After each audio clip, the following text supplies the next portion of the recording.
एक शिष्य गुरु के पास आया। शिष्य पंडित था और मशहूर भी, गुरु से भी ज़्यादा। सारे शास्त्र उसे कंठस्थ याद थे।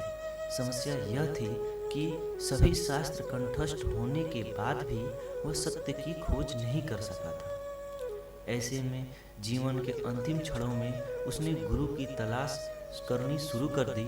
संयोग से उसे गुरु मिल गए। वह उनकी शरण में जा पहुंचा। गुरु ने पंडित की तरफ देखा और कहा, तुम लिख लाओ कि तुम क्या क्या जानते हो। तुम जो जानते हो फिर उस पर क्या बात करनी है। तुम जो नहीं जानते हो वह तुम्हें मैं बता दूंगा।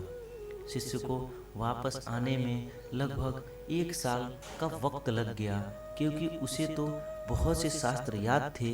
वह सब लिखता ही रहा, सब लिखता ही रहा। कई हजार पृष्ठ भर गए। वह एक दिन वह अपनी पोथी लेकर अपने गुरुजी के पास पहुंचा और बोला, गुरुजी, मुझे जो भी कुछ जानकारी थी ये सारे इस पोथी में लिख दिया हूँ, कृपया आप इसे पढ़ लें। गुरु ने फिर कहा, यह तो बहुत ज़्यादा है, मैं बूढ़ा हो गया हूँ, मेरी मृत्यु करीब है, इतना मैं नहीं पढ़ सकता हूँ। इसे संक्षिप्त करके लाओ और एक सार लिख के लाओ। पंडित फिर घर चला गया। 3 महीने लग गए। अब केवल 100 पृष्ठ बचे थे। गुरु ने कहा, यह भी ज़्यादा है, इसे और संक्षिप्त करके लाओ। कुछ समय बाद शिष्य फिर लौटा। एक ही पन्ने पे वह सारा सूत्र लिख लाया था, लेकिन गुरु बिल्कुल मरने के करीब थे। उन्होंने कहा, मैं तुम्हारे लिए ही रुका हूँ, तुम्हें कब समझ आएगी, और भी ज़्यादा संक्षिप्त करके लाओ। शिष्य को होश आया। भागा भागा वह दूसरे कमरे में गया और एक खाली पेज, गोरा कागज गुरुजी के लाकर हाथों में दे दिया।